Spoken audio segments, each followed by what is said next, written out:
Welcome to Sheep Suit, the home of grazable Christian thought. Today's brain graze, Borg in church. Church, the oldest frontier that I can drive to.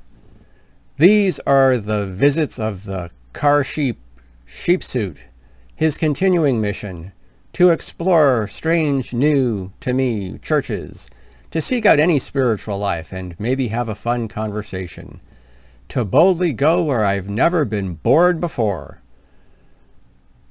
This is for the Star Trek fans out there, but if you're not a Star Trek fan, please hear me out anyway.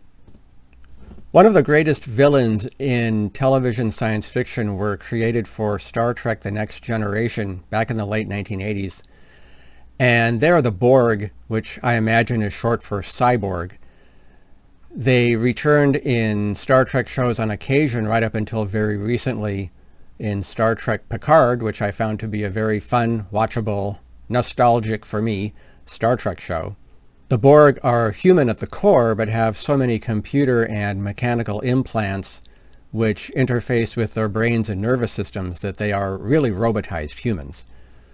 On their spaceships, which typically dwarf the Federation ships, they each have their programmed routines, which they perform on schedule and without fail.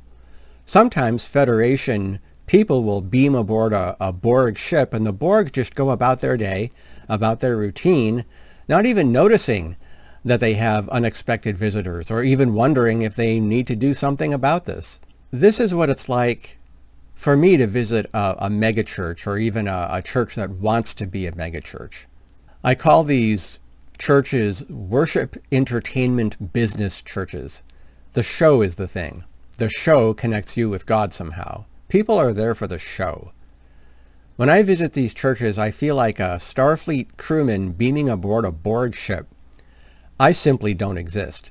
People aren't there for each other, much less for a visitor. The staff are busy running the show. I'm basically invisible. Small churches are very different. I've visited a number of churches where there is a building with a capacity of perhaps 200 people, and there are 20 or 30 people there.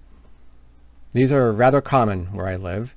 They're basically ceremony museums where the people are content to run out the clock.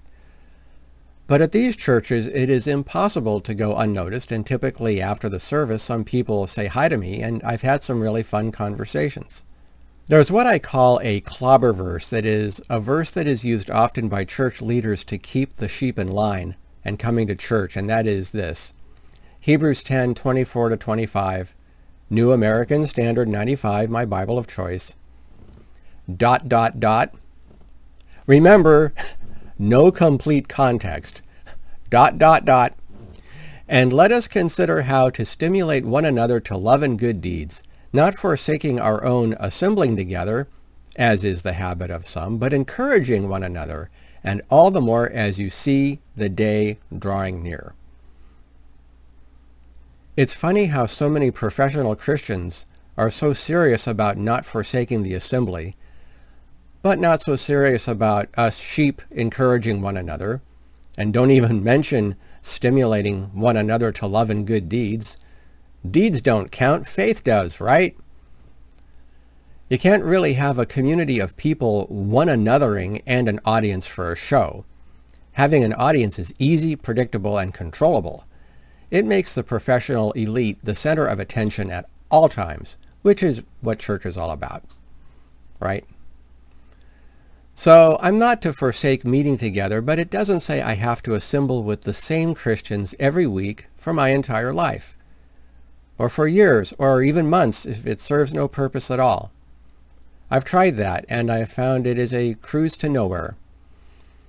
But I'm determined not to completely forsake meeting with other Christians, and so my quest, my trek, continues. That's all for now. Keep the wool out of your eyes.